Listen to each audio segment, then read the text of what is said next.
yaitu daun karbon. Daur karbon merupakan salah satu siklus biokimia di mana terjadi pertukaran atau perpindahan karbon antara bidang-bidang biosfer, geosfer, hidrosfer, dan atmosfer. Atau singkatnya adalah proses perubahan karbon menjadi oksigen melalui perantara produsen.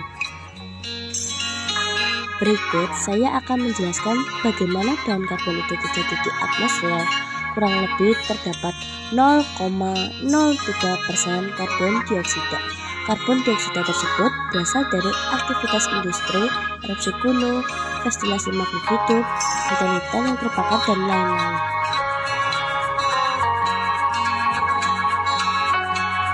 Karbon dioksida yang berada di atmosfer tersebut akan diserap dan diubah oleh produsen menjadi senyawa organik melalui proses fotosintesis dan disertai dengan penyimpanan energi berupa glukosa yang sebagiannya akan digunakan untuk tumbuhan itu sendiri dan sebagiannya lagi ditransfer ke konsumen yaitu hewan dan manusia melalui rantai makanan.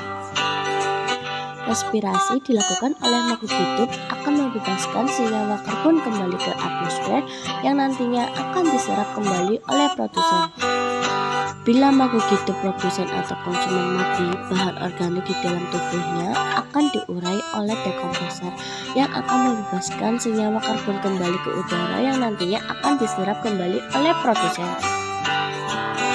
Namun, beberapa organisme ada yang memerlukan waktu yang cukup lama untuk diuraikan, maka tubuh organisme tersebut apa berubah menjadi batu kapur, arang, atau minyak bumi.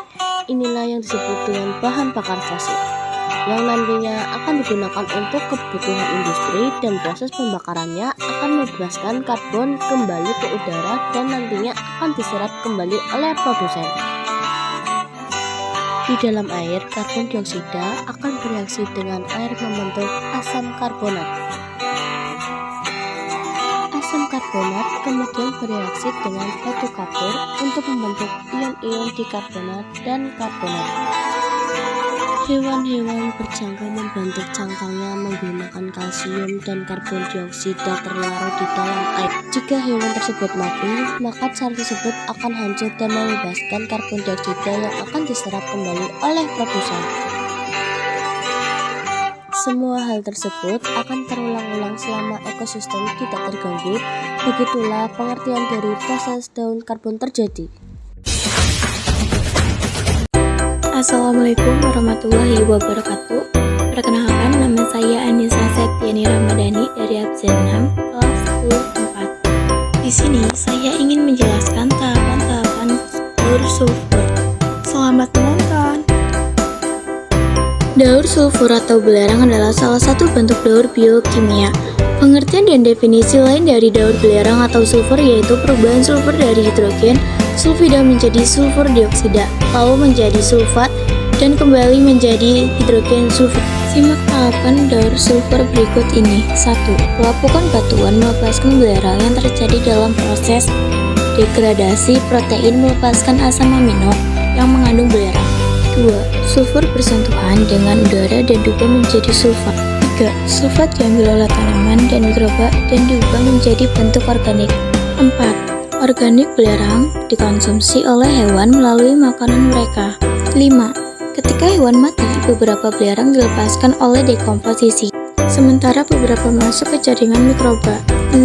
Ada beberapa sumber alam seperti letusan gunung berapi, penguapan air, dan penguraian bahan organik di rawa-rawa yang melepaskan belerang langsung ke atmosfer. Belerang ini jatuh di bumi dengan curah hujan. Kesimpulannya yaitu perubahan sulfur dari hidrogen sulfida menjadi sulfur dioksida lalu menjadi sulfat dan kembali menjadi hidrogen sulfida lagi.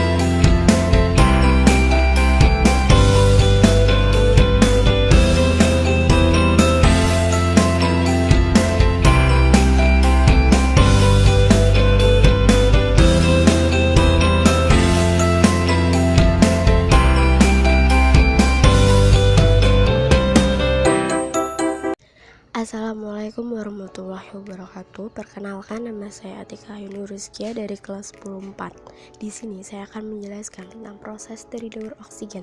Sebelum itu, saya akan menjelaskan tentang pengertian dari daur oksigen itu sendiri. Nah, daur oksigen adalah siklus yang menggambarkan bagaimana oksigen bergerak dan digunakan dalam litosfer, atmosfer, dan juga biosfer bumi. Oksigen adalah salah satu unsur penting di bumi karena diperlukan makhluk hidup untuk bernafas. Yang pertama, proses fotosintesis tumbuhan menyerap CO2 dan menghasilkan O2 yang dilepaskan ke atmosfer. Yang kedua, kemudian O2 dihirup oleh manusia atau hewan melalui respirasi atau pernafasan. Yang ketiga, metabolisme manusia atau hewan menghasilkan CO2 yang kemudian dilepaskan ke atmosfer. Yang keempat, aktivitas industri juga dapat bekerja saat oksigen tersedia dan membuang CO2 ke atmosfer sebagai limbah industri. Dan yang kelima, senyawa hasil respirasi makhluk hidup dan pembakaran industri adalah CO2 dan H2O. Kedua senyawa ini kemudian digunakan kembali oleh tumbuhan untuk melakukan fotosintesis. Kesimpulannya, siklus oksigen terjadi karena semua makhluk hidup membutuhkan oksigen untuk kelangsungan hidupnya. Sehingga dapat juga dikatakan bahwa siklus oksigen adalah proses pertukaran oksigen di bumi ini yang berlangsung secara terus-menerus dan tidak ada habisnya.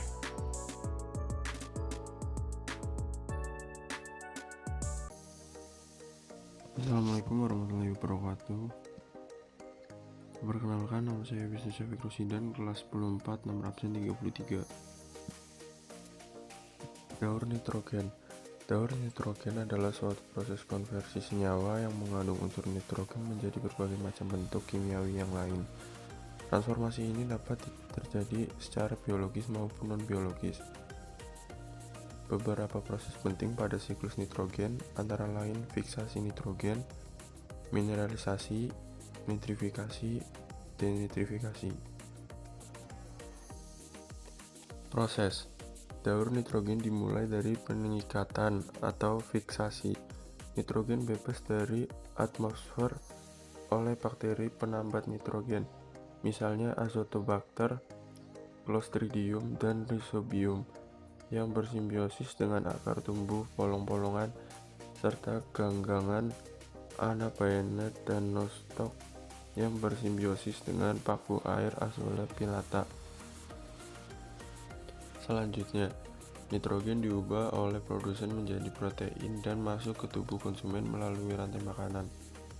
Setelah tumbuhan atau hewan mati, pengurai merombak protein melalui proses amonifikasi menjadi gas amonia atau NH3 dan garam amonium NH4. Bakteri Nitrosomonas mengubah amonia dan senyawa amonium menjadi nitrat, kemudian diubah menjadi nitrit oleh Nitrobacter. Proses ini disebut nitrifikasi. Nitrat dapat diserap oleh akar tumbuhan kembali atau diubah kembali menjadi nitrogen bebas oleh bakteri dan nitrifikasi. Nitrogen yang dihasilkan akan kembali ke atmosfer.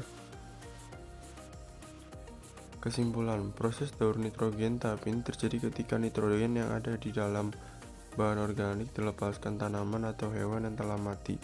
Nantinya bakteri atau jamur pengurai akan mengubah senyawa nitrogen bebas di dalam tanah menjadi amonium yang kemudian menghasilkan amonia untuk berbagai proses biologis lainnya.